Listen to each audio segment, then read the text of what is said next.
My name is Madison, and I'm 32 years old. Standing at my front door, staring at my parents who had the audacity to show up with gifts and smiles, I felt my blood turn to ice. Behind me, my 7-year-old daughter Emma played quietly with her dolls, completely unaware that these people had abandoned her when she needed them most. 2 years ago, they chose champagne and cake over her fight for life. Now they wanted back in? My hand tightened on the doorknob as memories of that horrific night came flooding back. Before I share what happened that changed everything, I'd love to know where you're watching from. Please hit that like button if you believe family should mean more than appearances, and don't forget to subscribe for more real family stories that matter. Now, let me take you back to when I thought I had the perfect family. Before I learned that some people's love comes with conditions that will shock you to your core. Growing up in the pristine suburbs of Greenwich, Connecticut, I believed we were the epitome of the American dream. My father Robert commanded respect as a prominent insurance executive, his corner office overlooking the harbor, serving as a testament to his success. My mother Patricia ran the most successful real estate agency in town, her perfectly manicured nails and designer suits making her the envy of every woman at the country club. From the outside, we appeared flawless, the golden family that everyone aspired to become.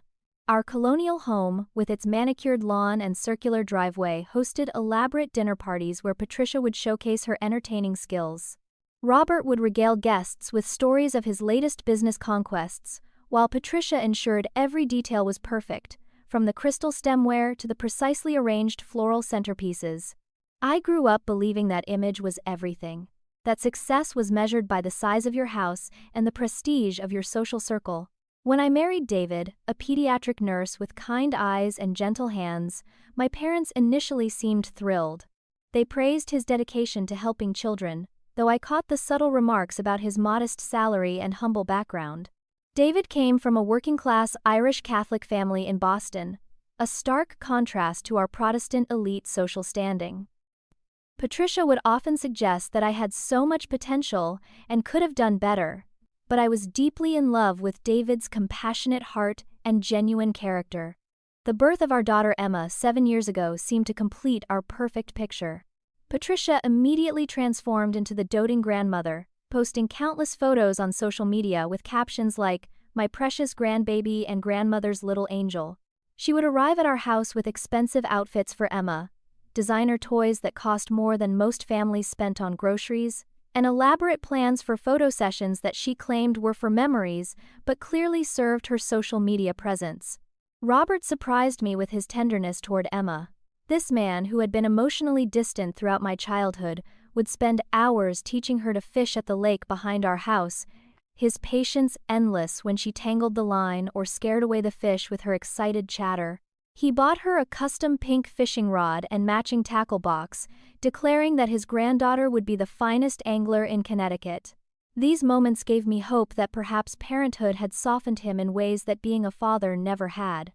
As a working mother juggling my career in marketing with raising Emma, I felt grateful for their support. Patricia would pick Emma up from school when David and I both had late meetings, treating her to ice cream and shopping trips that always resulted in bags full of unnecessary purchases. Robert would arrive unannounced with tickets to Broadway shows or children's concerts, sweeping Emma away for grandfather-granddaughter adventures that left her beaming with joy. However, beneath the surface of this seemingly perfect arrangement, warning signs flickered like distant lightning. Patricia's helpfulness often came with passive-aggressive criticism about my parenting choices. She questioned my decision to let Emma play soccer instead of tennis, suggesting that soccer was too rough for a lady. She criticized my choice of public school over private, claiming that Emma needed to be around children of quality to develop proper social skills. Robert's comments were more direct but equally cutting. He would joke about David's beat-up Honda in our driveway, suggesting that we needed a real man's car for safety. When David worked overtime to help pay for Emma's gymnastics classes, Robert would make snide remarks about men who couldn't provide adequately for their families. These comments, delivered with a smile and a chuckle, left barbs that festered long after the conversations ended. Their obsession with appearances became increasingly apparent as Emma grew older. Patricia would insist on elaborate birthday parties that served more as showcases for her event planning skills than celebrations of Emma's interests. She would override Emma's simple requests for pizza parties with friends in favor of catered affairs with matching linens and professional photographers. When Emma expressed interest in art classes, Robert dismissed them as not practical for a girl who needs to make something of herself. I began to recognize how they used Emma as a prop in their carefully constructed image of successful grandparents. Their social media accounts featured constant updates about their brilliant granddaughter and their role in her development. They would take credit for her achievements while subtly criticizing David and me for our more modest lifestyle and values. The love they showed Emma felt genuine in the moment, but it was increasingly clear that it served their needs for validation and social standing. The cracks in this facade became impossible to ignore when they made an announcement that shook our family to its core. After 15 years of bitter divorce and hostile coexistence, Patricia and Robert declared their intention to remarry each other.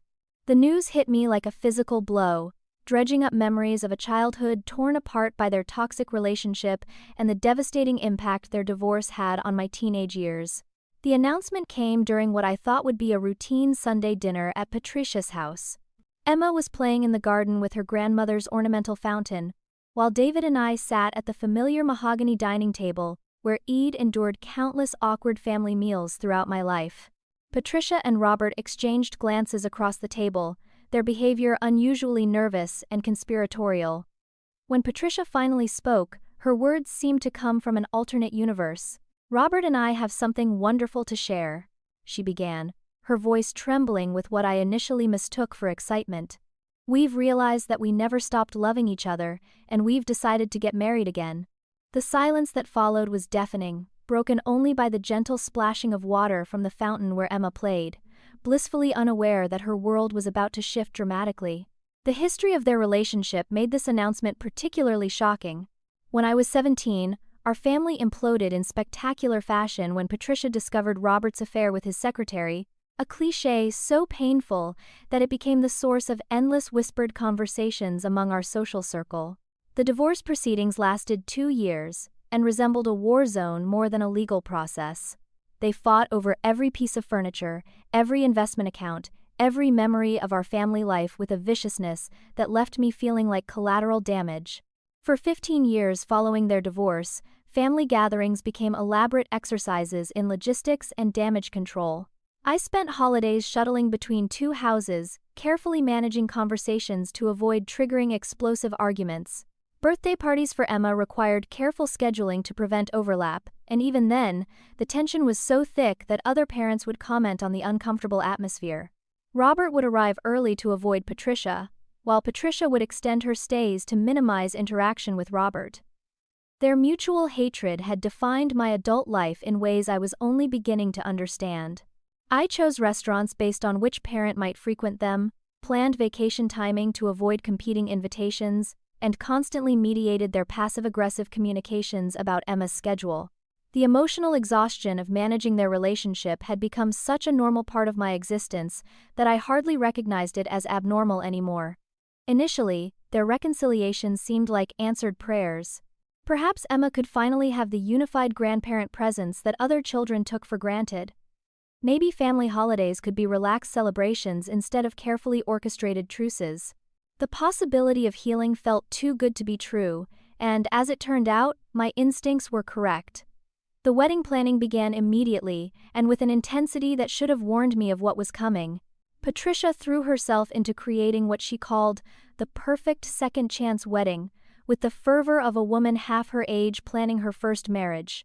She hired the most expensive wedding planner in the state, booked the exclusive Riverside Country Club, and began crafting guest lists that read like a who's who of Connecticut society.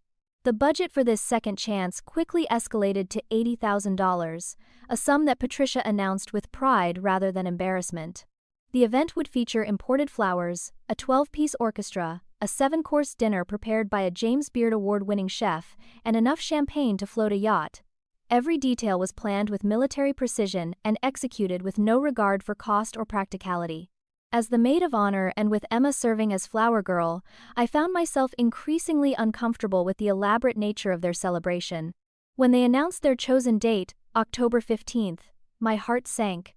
That weekend was Emma's 7th birthday, a milestone we had been planning to celebrate with a special party for months. When I gently suggested they might consider a different date to avoid conflicting with Emma's birthday, the reaction was swift and brutal.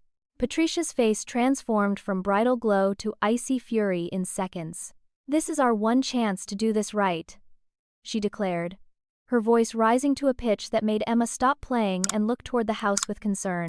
"We've waited 15 years to fix our mistakes, and we're not changing our plans for a child's birthday party."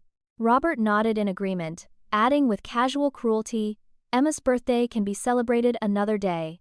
This wedding can't be moved." The dismissive way they spoke about Emma's birthday was my first real glimpse into their true priorities. This wasn't about second chances or healing family wounds. This was about staging the perfect event to showcase their renewed success and social standing. Emma's needs, my feelings, and even basic family courtesy were secondary to their vision of the perfect wedding celebration. The pressure campaign that followed was relentless and sophisticated, drawing on decades of experience in emotional manipulation. Patricia would call me crying about how this wedding represented their last chance at happiness and how my lack of enthusiasm was breaking her heart. Robert would arrive at our house with expensive gifts for Emma, while lecturing me about the importance of supporting their happiness after years of bitterness and regret. Extended family members, most of whom had been forced to choose sides during the original divorce, began calling to express their excitement about the reunion and their expectation that I would be the perfect supportive daughter. Aunts and uncles who had barely spoken to me in years suddenly had strong opinions about my role in making this wedding successful. The social pressure was immense and calculated, designed to make me feel selfish for having any concerns about their plans. David watched this manipulation campaign with growing alarm and anger. As someone from a close-knit family where love was expressed through actions rather than grand gestures, he found my parents' behavior increasingly disturbing. His attempts to discuss my concerns were dismissed by my parents as interference from an outsider who couldn't understand sophisticated family dynamics. The battle lines were being drawn, and I was caught in the middle, trying to protect my daughter while managing my parents' escalating demands. September 20th arrived like any other school day, with Emma bouncing out of bed excited about her art class project and chattering about her plans for recess with her best friend Sophie. By lunchtime, she was complaining of a headache that seemed more severe than her usual complaints about not wanting to do math homework. When the school nurse called to report that Emma was feeling dizzy and had vomited twice, my maternal instinct began screaming that something was seriously wrong. Our pediatrician, Dr. Williams, initially dismissed my concerns as typical autumn flu symptoms making their rounds through the elementary schools. Emma's fever was modest, and her other vital signs appeared normal during the brief examination. However, the look in my daughter's eyes, a dullness that replaced her usual spark, told a different story than the medical charts suggested. When Dr. Williams prescribed rest and fluids, I left the office feeling unsatisfied but hoping that time would prove my fears unfounded. September 22nd shattered any hope for a simple explanation. I was in the middle of a client presentation when my phone rang with a call from Emma's school. The principal's voice was tight with controlled panic as she explained that Emma had collapsed during reading time and was unconscious when the paramedics arrived. The ambulance was already rushing her to Connecticut Children's Medical Center, and they needed me there immediately. The drive to the hospital remains a blur of red lights, honking horns, and desperate prayers to a God I hadn't spoken to since childhood. David met me in the emergency room, his scrubs still damp with tears, and his face gray with fear. For 3 hours, we sat in uncomfortable plastic chairs, while teams of doctors ran tests that had names we couldn't pronounce and implications we didn't want to understand. When Dr. Patricia Hoffman, the pediatric oncologist, finally approached us with Emma's test results, her expression told us everything before she spoke a word. Acute lymphoblastic leukemia, ALL, the most common form of childhood cancer, but still a diagnosis that felt like a death sentence delivered in sterile medical terminology. The blood work showed blast cells where healthy white blood cells should be, and Emma's bone marrow was producing cancerous cells at an alarming rate. Dr. Hoffman explained the treatment protocol with compassionate efficiency. Immediate chemotherapy to reduce the blast cell count, followed by intensive treatment phases that could last up to 3 years. There was discussion of port placement for medication delivery, potential bone marrow transplants, and a survival rate that was encouraging but far from guaranteed. The words washed over us like a tidal wave of medical jargon and terrifying possibilities. Sitting in that hospital room, watching my 7-year-old daughter sleep with IV tubes snaking from her small arms, David and I felt our world collapse completely. The career goals, the mortgage payments, the daily concerns that had seemed so important that morning suddenly became meaningless in the face of our child's fight for survival. All that mattered was the steady beep of the heart monitor and the rise and fall of Emma's chest under the hospital blanket. My hands shook as I dialed my parents' number to share the devastating news. Patricia answered on the first ring, her voice bright with excitement about some wedding detail that now seemed obscenely trivial. When I managed to choke out the words, "Emma has leukemia," the silence on the other end stretched so long that I wondered if the call had dropped. Their initial response seemed appropriately shocked and supportive. "Well, be right there," Patricia promised, her voice breaking with what sounded like genuine emotion. "Don't worry about anything else. Well, handle whatever you need." For a moment, I felt the relief of having family support during this crisis, imagining that perhaps this tragedy might put their wedding concerns into proper perspective. Robert and Patricia arrived at the hospital within an hour, their faces pale and their usual polished appearance slightly disheveled by the urgency of the situation. They spent exactly 30 minutes at Emma's bedside, long enough to see her pale face and hear Dr. Hoffman's abbreviated explanation of the treatment plan. Patricia held Emma's hand and whispered gentle words, while Robert stood awkwardly by the window, clearly uncomfortable in the medical environment. As they prepared to leave, Patricia's first question after the initial shock revealed the true nature of their concerns. "This won't affect the wedding plans, will it?" The question hung in the air like a toxic cloud, poisoning any hope I had harbored about their priorities. When I stared at her in disbelief, she quickly added, "I mean, obviously Emma's health is most important, but the wedding is in 3 weeks, and people are already making travel arrangements." Robert's contribution to this conversation was equally chilling in its cold calculation. Children recover from these things all the time. He stated with the confidence of someone reading stock reports rather than discussing his granddaughter's cancer diagnosis. "The treatment is very advanced these days. I'm sure everything will work out fine, and life can get back to normal soon." The casual dismissal of our crisis as a temporary inconvenience that would resolve itself in time for their celebration left me speechless. The reality of our situation began settling in as the initial shock wore off. Emma would need immediate and intensive treatment that would require me to take extended leave from work. David would need to reduce his hours to help with her care, creating financial strain at the worst possible time. The medical bills would be enormous, even with insurance, and the emotional toll of watching our child fight for her life was already overwhelming. In desperation, I turned to my parents for the emotional and financial support that grandparents typically provide during family crises. Their response was a reluctant agreement to help where they can, delivered with the implication that their assistance would depend on how well I managed to accommodate their wedding schedule. The unspoken expectation that Emma's cancer should revolve around their convenience was clear, even if they lacked the courage to state it directly.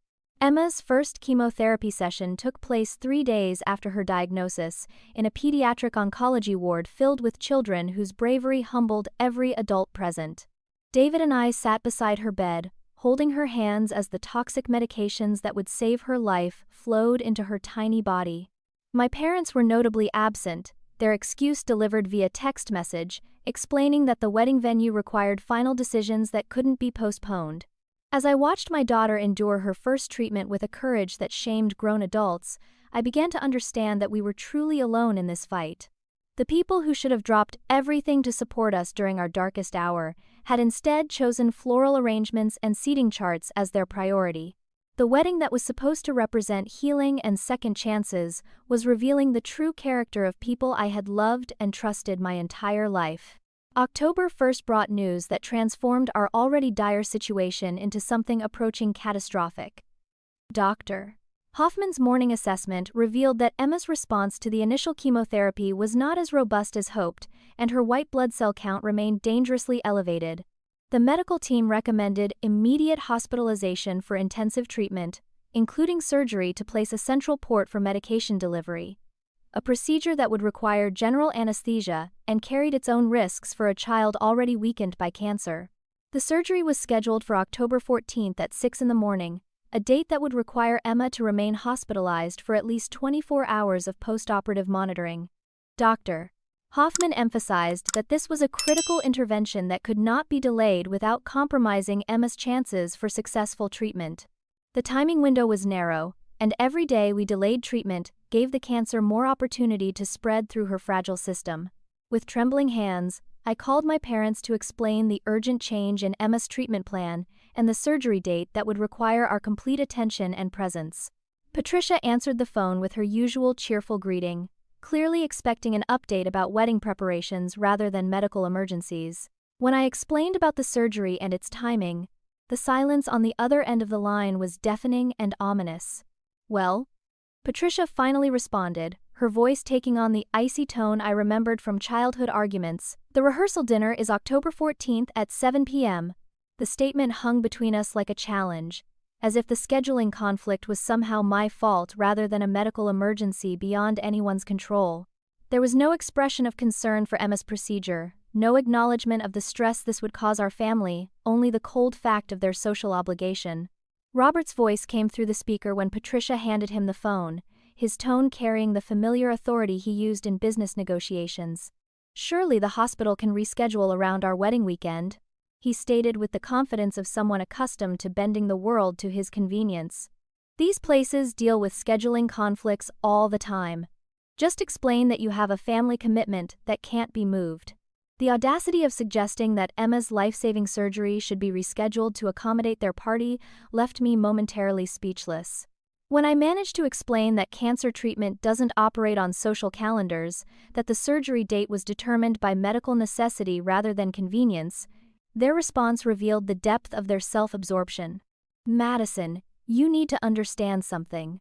Patricia's voice rose with the righteous indignation of someone who felt wronged. "We have spent $80,000 on this wedding.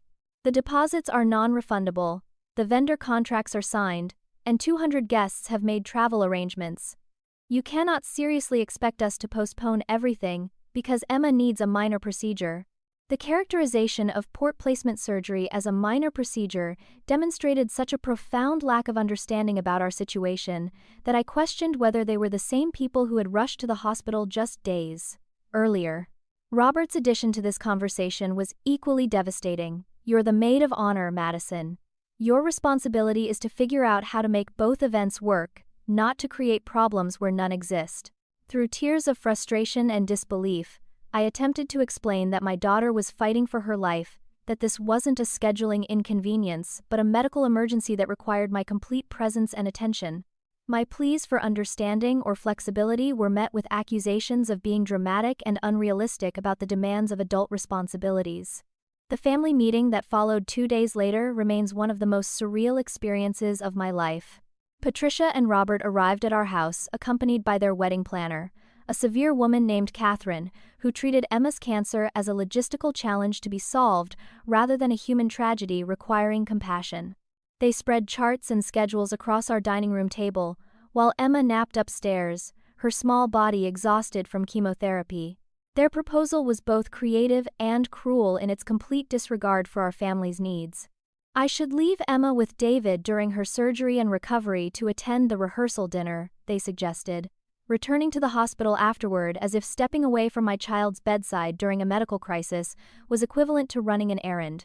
When I refused this suggestion with the horror it deserved, they proposed that I pop in to the wedding ceremony for photos before returning to Emma's side. The assumption that I would prioritize their photo opportunities over my daughter's recovery revealed how little they understood about parental love and responsibility. Every suggestion they made treated Emma's medical needs as secondary to their social obligations, as if her cancer was an inconvenience to be managed rather than a crisis requiring our complete devotion. David's fury at their suggestions marked the first time he had directly confronted my parents about their behavior. His usual diplomatic approach to family dynamics evaporated as he listened to them discuss Emma's surgery as if it were a scheduling conflict rather than a matter of life and death. When he pointed out the callousness of their demands, Robert's response revealed his true feelings about our family situation. "This is what happens when you marry beneath your station," Robert declared with the casual cruelty that had defined my childhood. If Madison had chosen more wisely, she would have married someone capable of handling a crisis without disrupting important family obligations. The attack on David's character and our financial situation was designed to wound and shame, tactics my father had perfected over decades of emotional manipulation. Patricia's contribution was equally devastating but more sophisticated in its emotional manipulation. "If you don't come to our wedding, you'll destroy our family forever," she sobbed, deploying tears with the precision of a seasoned performer. "After everything we've been through with the divorce and reconciliation, your absence will send a message that you don't believe in our love or our future together." The pressure campaign that followed involved extended family members who had been recruited to guilt me into compliance. Aunts and uncles who had maintained careful neutrality during my parents' divorce suddenly felt compelled to share their opinions about my responsibilities as a daughter. Phone calls arrived daily with variations of the same message. Family comes first, weddings are once-in-a-lifetime events, and Emma would be fine without me for a few hours. The emotional manipulation reached its crescendo with a text message that arrived while I sat beside Emma's hospital bed during a particularly difficult chemotherapy session. "Wedding or no wedding, you decide what kind of daughter you want to be," it read, the words appearing on my phone screen while I held Emma's hand through another wave of nausea and pain. The ultimatum was clear. Choose their celebration or accept permanent exile from the family. As I watched my 7-year-old daughter fight for her life with a bravery that humbled every adult around her, the choice became crystal clear. The people who could issue such an ultimatum during our darkest hour had already chosen their priorities. Now it was time for me to choose mine, and Emma would always come first, no matter the cost. October 14th arrived with the cold gray dawn of a New England autumn, the kind of morning that seemed designed for endings rather than beginnings. Emma and I had been at the hospital since 5 a.m., preparing for her surgery with the quiet efficiency that had become our routine over the past month. She was unusually quiet as the nurses prepared her for anesthesia, her small hand gripping mine with a strength that belied her weakened condition. At exactly 6 a.m., Dr. Patricia Chen led Emma into the operating room for the port placement surgery that would either provide better access for her treatment or reveal complications that could threaten her recovery. The procedure was expected to take 2 hours under normal circumstances, but Dr.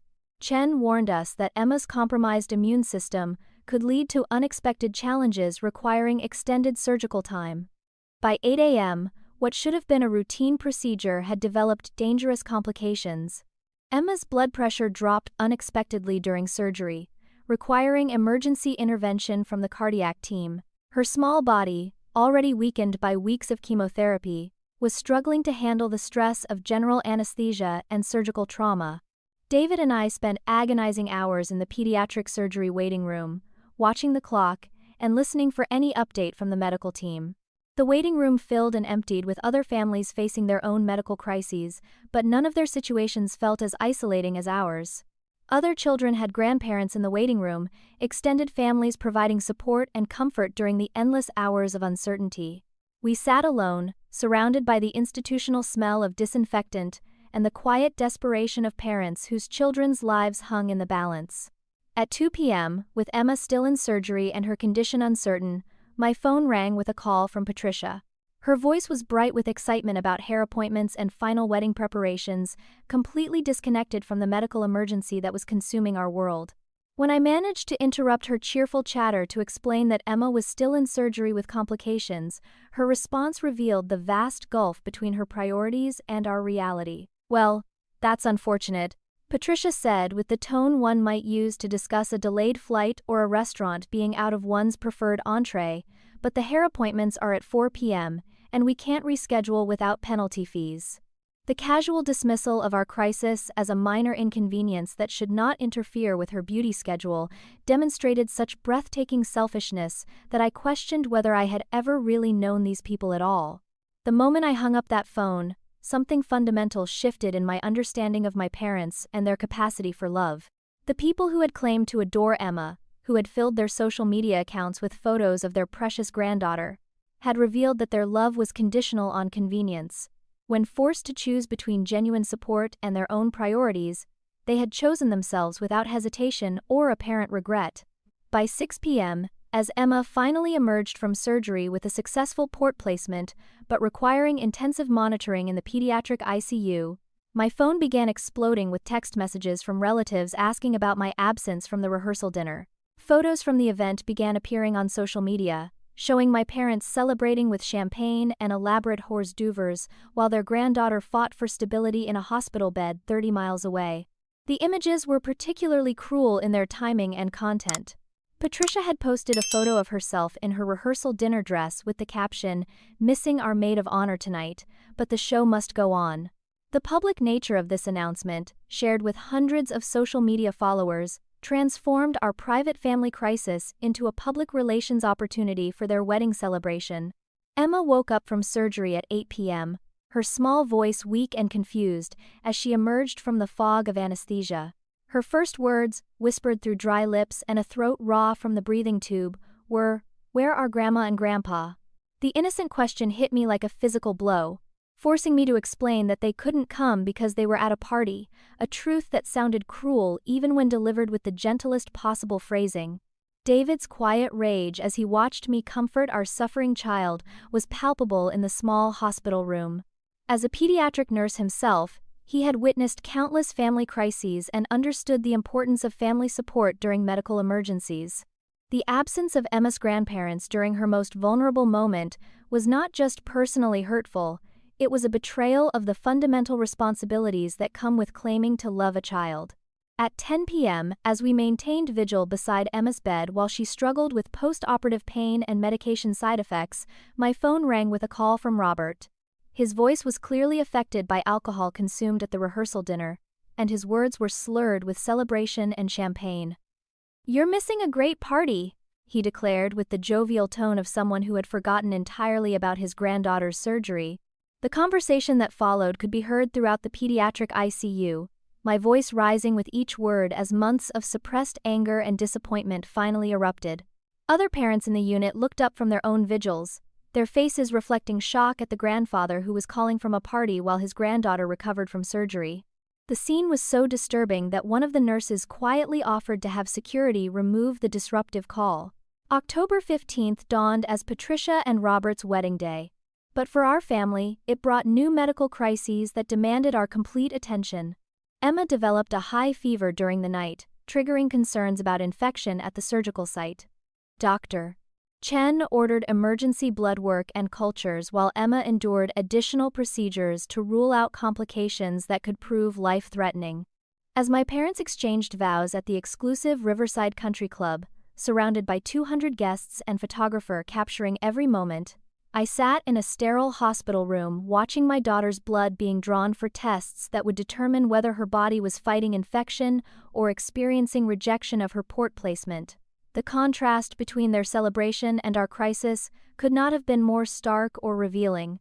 My phone continued buzzing with wedding photos throughout the day, each image a painful reminder of their choice to prioritize celebration over family crisis.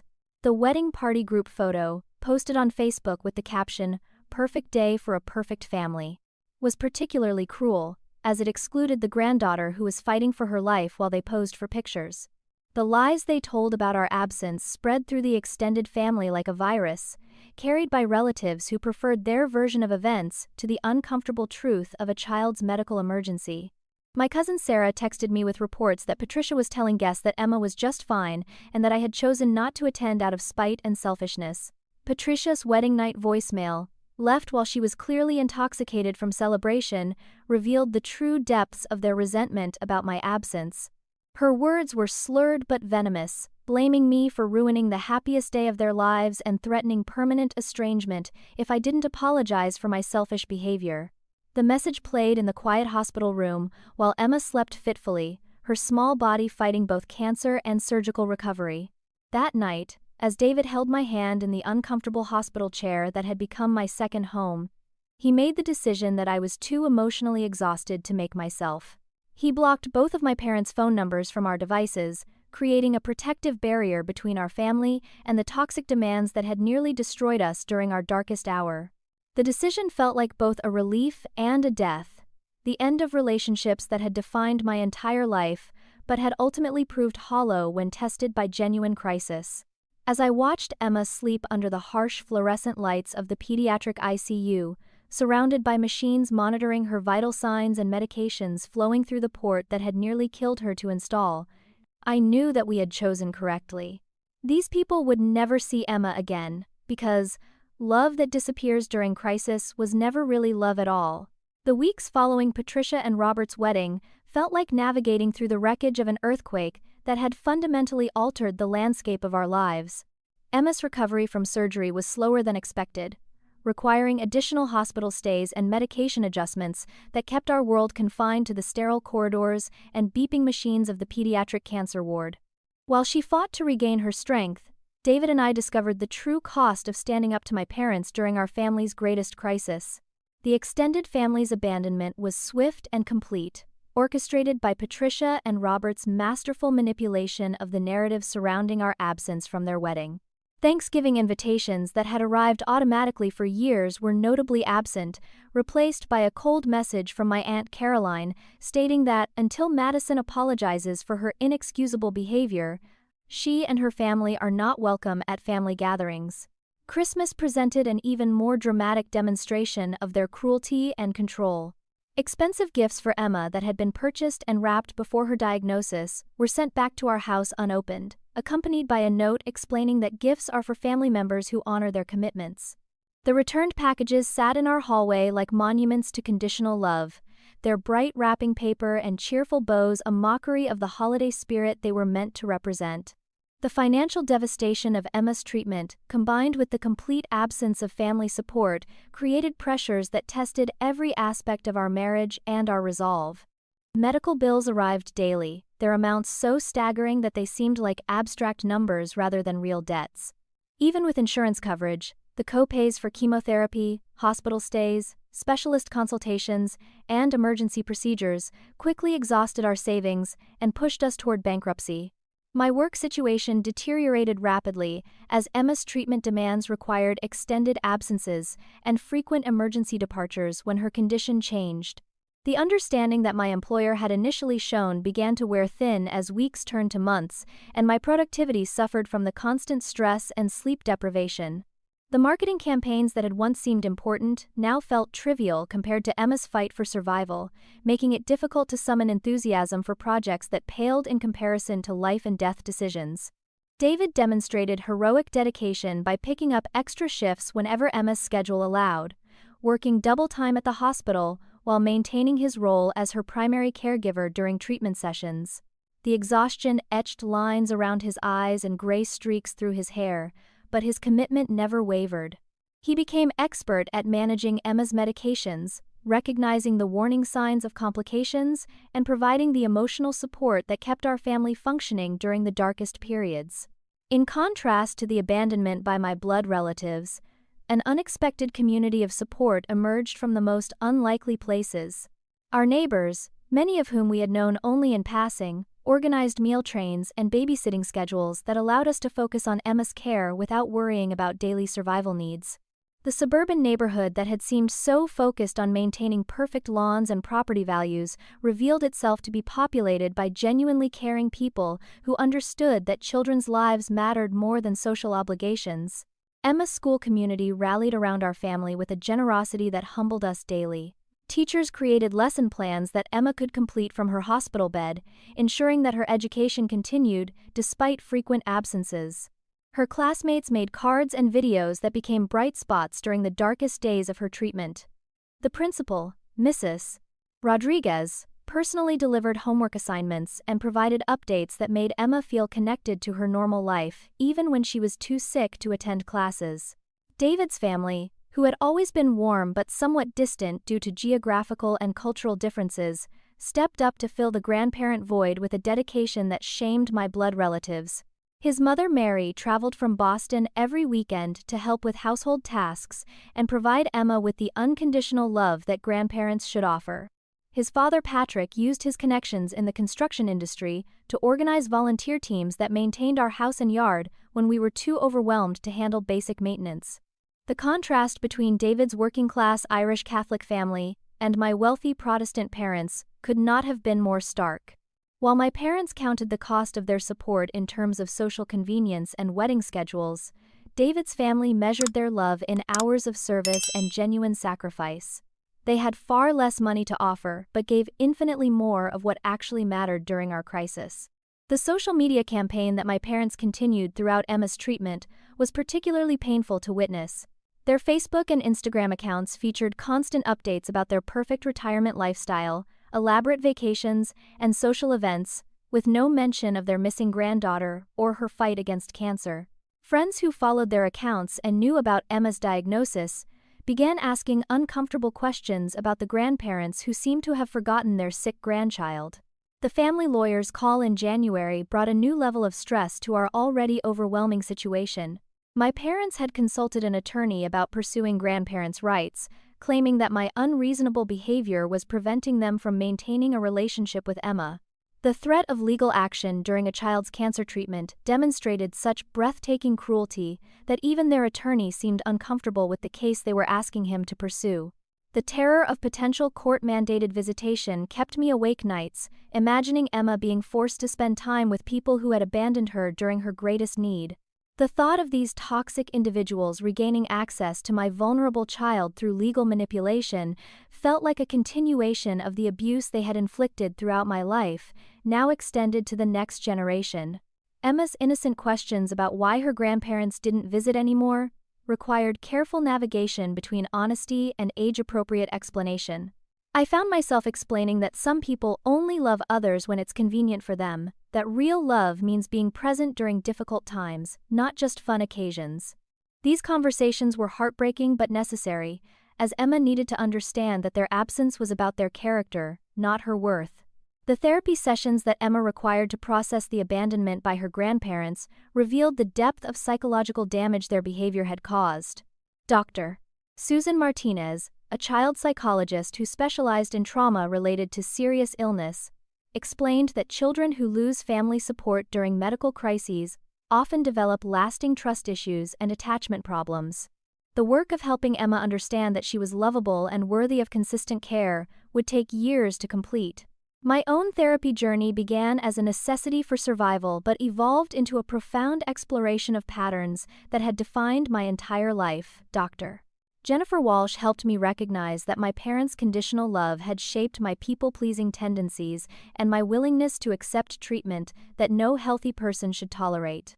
The work of disentangling my sense of self-worth from their approval was painful but essential for building a healthy future for Emma.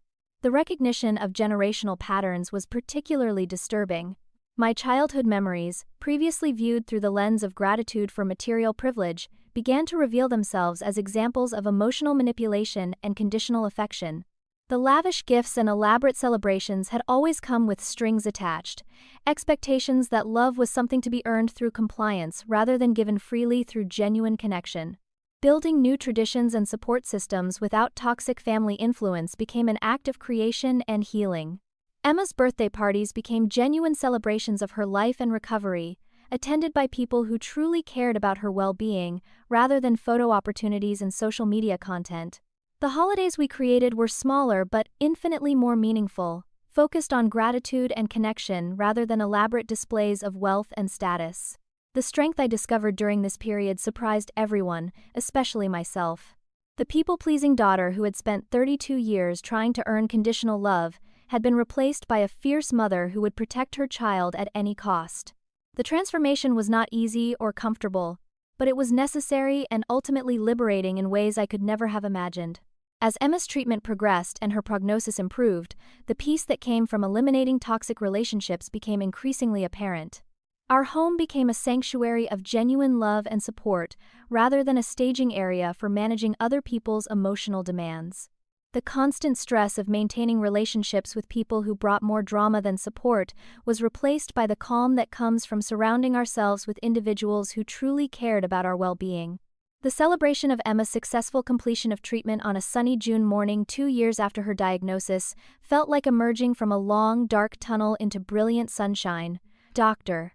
Patricia Chen's announcement that Emma was officially in remission brought tears of joy and relief that seemed to wash away months of fear and uncertainty. The little girl who had bravely endured surgeries, chemotherapy, and countless medical procedures had emerged victorious, her spirit unbroken and her future bright with possibility. The life that David and I built during Emma's recovery period was fundamentally different from the one we had known before her diagnosis. Free from the constant stress of managing my parents' expectations and demands, we discovered what genuine family life could feel like when based on mutual respect and unconditional love. Our home became a haven of peace, where decisions were made based on our family's needs rather than external pressures and social obligations. Emma's confidence and joy blossomed in ways that amazed her medical team and teachers. Without the anxiety of walking on eggshells around grandparents whose love came with conditions and expectations, she developed into a secure, happy child who trusted that the adults in her life would always prioritize her well-being. Her oncology social worker noted that Emma's psychological adjustment was remarkable, attributing her resilience to the stable, supportive environment we had created. My career recovery exceeded all expectations, as Emma's health stabilized, and I could fully commit to my work again. The marketing firm not only welcomed me back but promoted me to senior account manager, recognizing the strength and perspective I had gained during our family crisis. The skills I had developed in advocating for Emma's medical needs translated perfectly to advocating for my clients' business needs, making me more effective and confident in my professional role. David's family had seamlessly filled the grandparent void with a love and dedication that Emma accepted as natural and unconditional. Mary and Patrick's weekly visits became highlights of Emma's week, filled with genuine interest in her artwork, her school projects, and her hopes for the future. They attended every school performance, celebrated every small victory, and provided the stable, loving presence that grandparents should offer without ever making their support contingent on anything other than their love for Emma. The family vacations we took during Emma's recovery period were revelations in relaxation and genuine enjoyment. Without the stress of coordinating with difficult relatives or managing other people's expectations about our choices, we could focus entirely on creating happy memories together. Emma's delight in simple pleasures, building sandcastles on Cape Cod beaches, hiking through Vermont forests, exploring Boston's children's museums, reminded us that love is expressed through presence and attention, not expensive gifts and elaborate gestures. Emma's birthday parties during her recovery became joyful celebrations that reflected her genuine interests rather than photo opportunities for adult social media accounts. Her 8th birthday featured a small group of close friends making pottery at a local art studio, followed by homemade cake and games in our backyard. The laughter and genuine happiness at these modest celebrations far exceeded the elaborate events my parents had orchestrated, which had always felt more like performances than genuine celebrations. The healing journey that I undertook during this period transformed not only my relationship with my past, but also my understanding of healthy family dynamics. Dr. Jennifer Walsh's guidance helped me recognize that the anxiety and people-pleasing behaviors that had defined my personality were learned responses to conditional love rather than inherent character flaws. The work of rebuilding my sense of self-worth was challenging but ultimately liberating. Emma's academic success and social development flourished without the pressure of living up to artificial standards set by image-conscious grandparents. Her natural artistic talents were encouraged and celebrated without anyone suggesting she needed to pursue more practical interests for future success. Her friendships developed organically based on shared interests and genuine affection rather than social status or family connections. The peace that settled over our daily routines was perhaps the most profound change of all. Morning conversations over breakfast were relaxed exchanges about Emma's school day and weekend plans, rather than stressed discussions about managing family obligations. Evening dinners became times of connection and laughter instead of strategy sessions for navigating complicated relationships with difficult relatives. Family decision-making became a collaborative process focused entirely on our needs and values, rather than managing other people's expectations and reactions. When Emma expressed interest in joining the school choir, we could support her choice without worrying about whether grandparents would approve of the time commitment. When David wanted to pursue additional nursing certifications, we could plan around our family's schedule without consulting people whose priorities might conflict with our own. The community recognition that came from our advocacy work at the Children's Hospital brought opportunities to help other families facing similar challenges.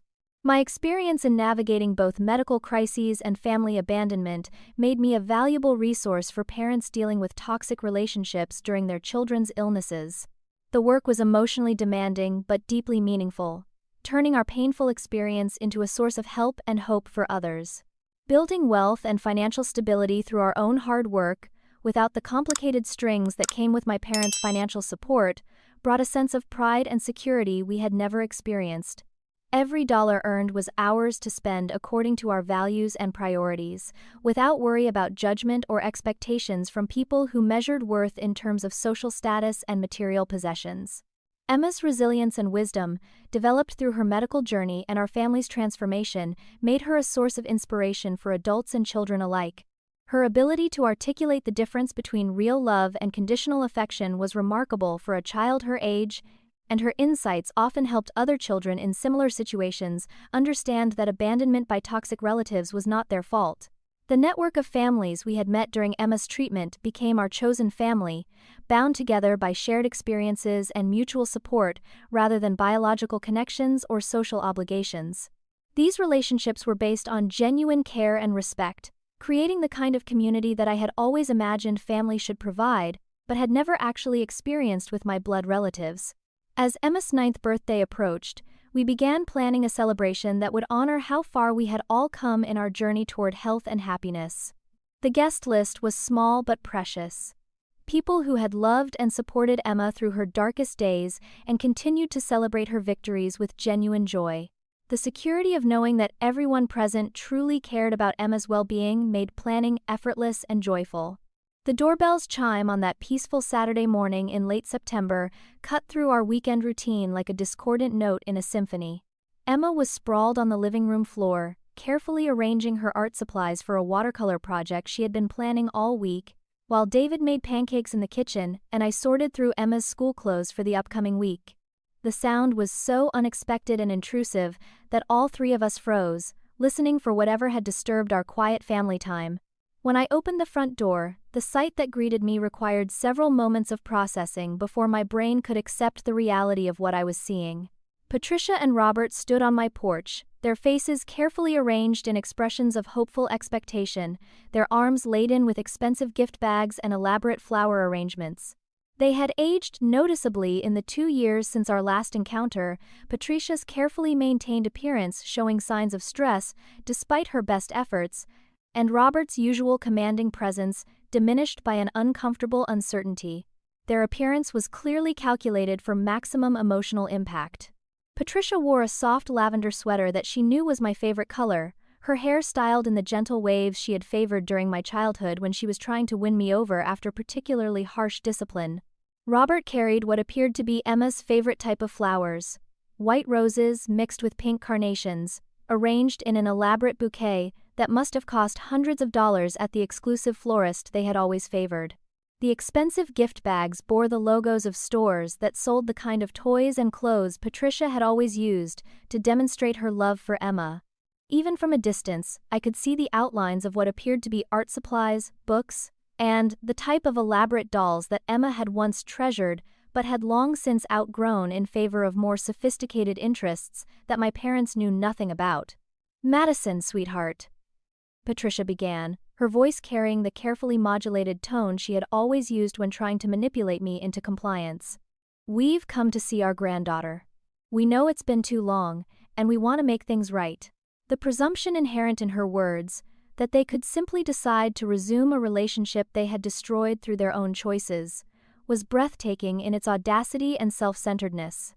Robert's contribution was delivered with the authority he had always assumed would override any objections to his desires. "We've brought Emma some presents," he announced, as if expensive gifts could erase 2 years of abandonment during a child's fight against cancer. We thought it was time to put this silly disagreement behind us and move forward as a family. The characterization of their abandonment during Emma's medical crisis as a silly disagreement revealed how completely they misunderstood the nature of the damage they had caused. My body's automatic response was to step firmly into the doorway, blocking their path into the house where Emma played innocently, unaware that the people who had caused her such confusion and pain had returned without invitation or warning. Every maternal instinct screamed danger, recognizing these people as threats to the peace and security we had worked so hard to build for our family. "You're not welcome here," I stated clearly, my voice carrying a strength and certainty that surprised even me. The people-pleasing daughter they remembered had been replaced by a protective mother who would never again allow anyone to prioritize their own needs over Emma's well-being. The transformation was complete and irreversible, forged in hospital waiting rooms and strengthened by 2 years of peace without their toxic influence. Their shock at my refusal was genuine and revealing. Patricia's carefully arranged expression cracked, revealing the anger and entitlement that had always lurked beneath her manipulative sweetness. "Madison, you can't be serious," she protested, her voice rising with the indignation of someone who had never been denied access to anything she wanted. "We're her grandparents. We have rights." Robert's response was more direct and threatening, his business negotiation tactics emerging as he attempted to push past me into the house. "This is ridiculous, Madison. You're being childish and vindictive. Emma needs her grandparents, and we're going to see her whether you like it or not." The assumption that they could simply override my authority as Emma's mother demonstrated the same disregard for my autonomy that had defined my entire childhood. The commotion at the front door had attracted Emma's attention, and she appeared behind me with curiosity rather than recognition on her face. The 7-year-old who had once run to these people with joy and excitement no longer existed.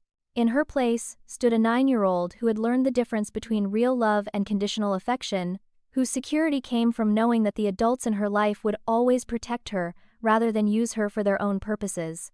"Mommy, who are these people?" Emma asked innocently, her lack of recognition hitting my parents like a physical blow.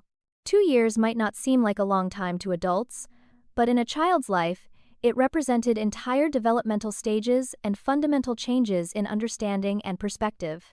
The grandparents who had once filled her days with attention and gifts had become strangers whose absence she had learned to accept and ultimately forget.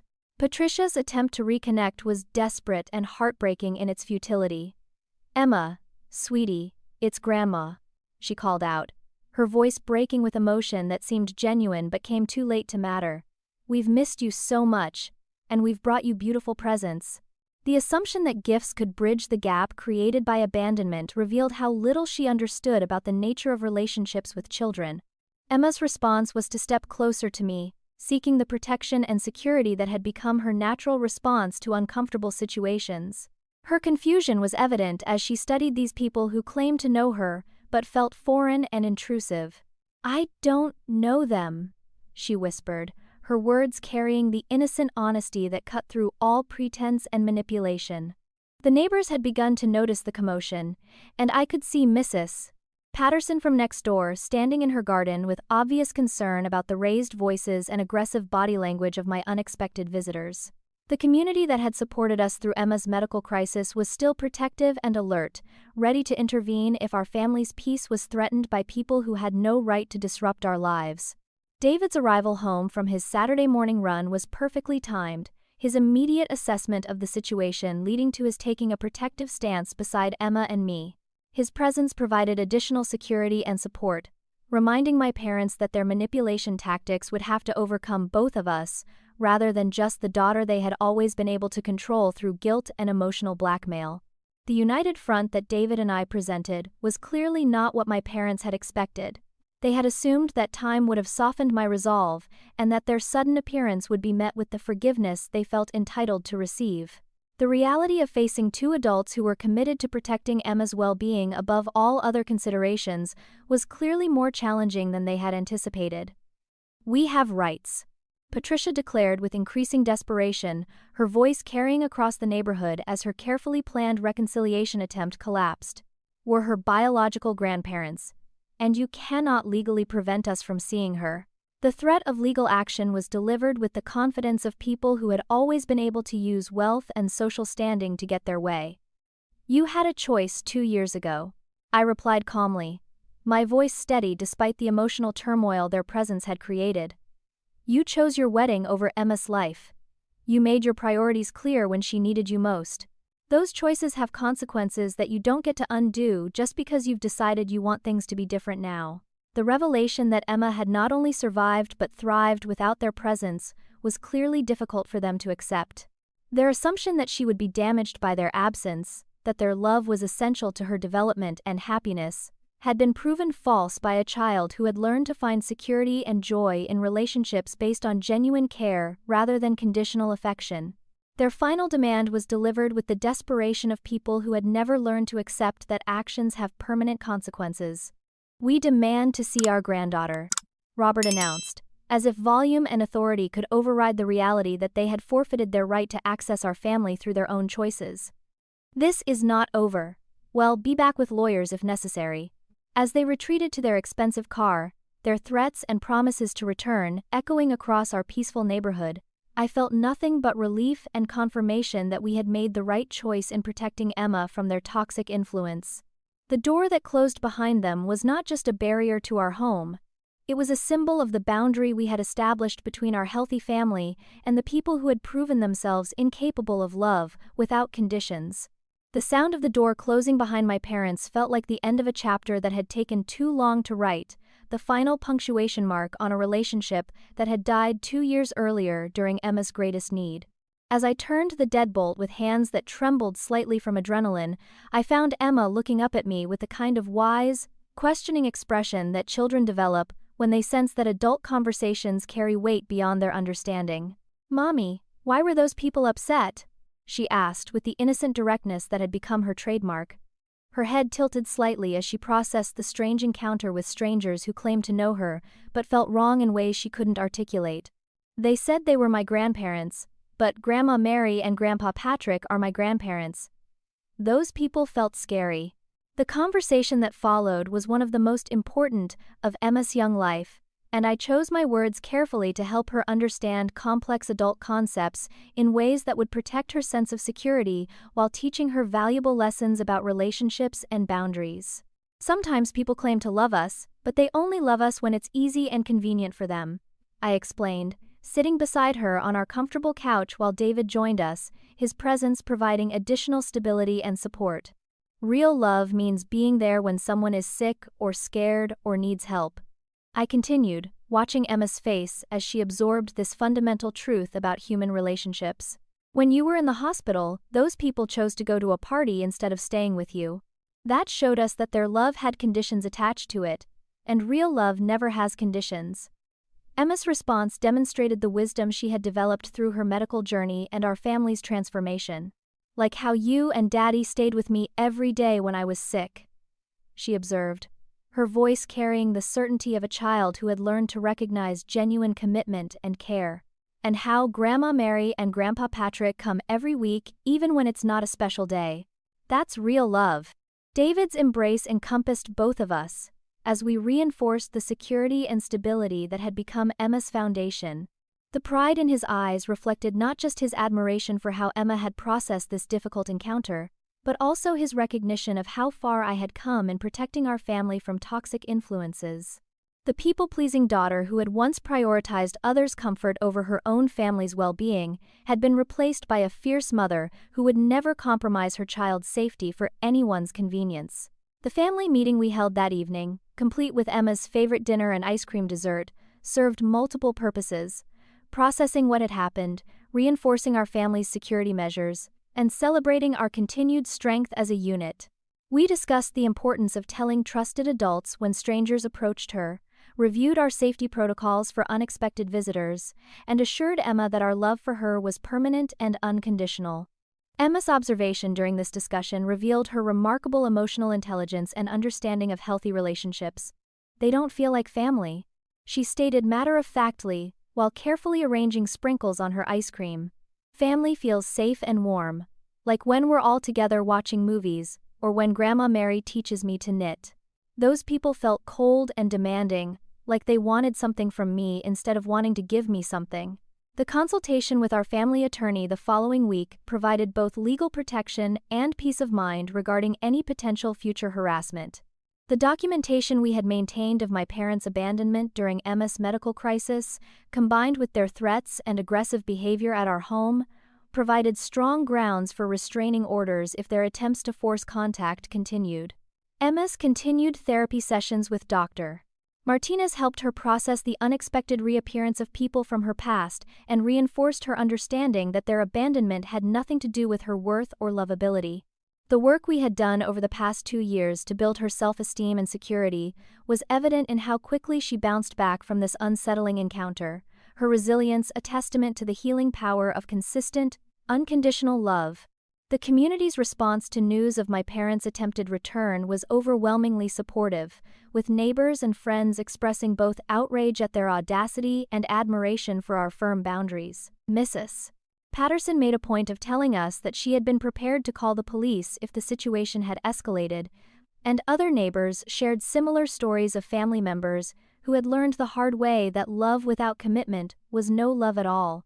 The book I began writing during this period, tentatively titled Protecting Our Children from Toxic Grandparents, became an outlet for processing our experience while potentially helping other parents facing similar challenges. The research I conducted revealed that our situation was far from unique. Countless families struggle with relatives whose love comes with conditions that can damage children's emotional development and sense of security. Speaking engagements at family support groups and parenting organizations provided opportunities to share our story and encourage other parents to trust their instincts about protecting their children's well-being. The message was simple but powerful. Children deserve relationships that make them feel secure and valued, not relationships that teach them love must be earned through compliance and performance. Emma's 9th birthday celebration the following month was a joyful affirmation of how far we had come as a family and how rich our lives had become without toxic influences. The small gathering of close friends and David's family created an atmosphere of genuine love and celebration that no amount of money or elaborate planning could have improved. Emma's happiness was radiant and authentic, unmarred by anxiety about pleasing difficult relatives or performing for adult expectations. The traditions we had built over the past 2 years, weekly family movie nights, Saturday morning pancake breakfasts, annual camping trips to Vermont, and holiday celebrations focused on gratitude rather than gifts, had created a foundation of security and joy that no amount of external pressure could shake. These simple rituals, born from our own values and preferences rather than inherited obligations, had become the cornerstone of Emma's happy childhood. My work with other parents facing family toxicity revealed common patterns that transcended economic and social boundaries. Whether dealing with grandparents who used money as a weapon, relatives who refused to respect parenting decisions, or family members who prioritized their own convenience over children's needs, the solution was always the same: clear boundaries enforced with unwavering consistency. Emma's development into a confident, secure child was evident in every aspect of her life. Her academic performance reflected the peace and stability of a child who didn't worry about disappointing important adults. Her friendships were healthy and reciprocal, based on mutual enjoyment rather than any learned need to please others at her own expense. Her creative pursuits flourished without pressure to achieve for adult approval. The strength that had carried me through Emma's medical crisis and our family's transformation continued to grow as I helped other parents navigate similar challenges. Each family who found the courage to prioritize their children's well-being over toxic relatives demands added to the evidence that love without conditions was not only possible but essential for raising emotionally healthy children. David's family continued to provide Emma with the grandparent relationship she deserved. One based on genuine interest in her thoughts and feelings, consistent presence during both ordinary and special moments, and love that never required her to be anything other than exactly who she was. Their weekly visits remained highlights of Emma's week, filled with stories, games, and the kind of unconditional affection that builds rather than erodes a child's sense of self-worth. The message I wanted other parents to understand was both simple and revolutionary. You are enough to protect your child. The family you create through your own choices and values is more important than the family you were born into if those relationships cause more harm than good. Children need security and unconditional love more than they need relationships with people who cannot provide both consistently. As Emma approached her 10th birthday, the contrast between the anxious, people-pleasing child she might have become under my parents' influence and the confident, secure child she had actually become was striking. Her laughter filled our home with joy that was authentic and unforced. Her curiosity about the world was encouraged rather than shaped to meet others' expectations. Her sense of her own worth was solid and unshakable, built on a foundation of love that had never wavered even during our darkest moments. The door that had closed on my parents' attempted return remained firmly shut, not out of spite or revenge, but out of love for the child whose well-being mattered more than any adult's feelings or expectations. The peace that had settled over our family life was precious and protected, a daily reminder that saying no to toxicity was the same as saying yes to health, happiness, and genuine love. In the end, the lesson was beautifully simple. Children deserve adults who love them unconditionally, support them consistently, and prioritize their well-being above all other considerations. When people prove themselves incapable of meeting that standard, protecting our children from their harmful influence becomes the greatest act of love we can provide. Emma would grow up knowing that love doesn't require performance, that her worth was inherent rather than earned, and that the adults in her life would always choose her well-being over their own convenience. The promise I made to Emma that day, that never again would anyone be allowed to make her feel unworthy of love, was a promise I intended to keep for the rest of my life. The door to our family would always be open to people who could love without conditions, but it would remain forever closed to those who had proven that their love came with prices too high for any child to pay. If you've experienced similar challenges with toxic family members, I'd love to hear your thoughts in the comments below. How did you find the strength to protect your children from harmful relationships? What advice would you give to other parents facing similar situations?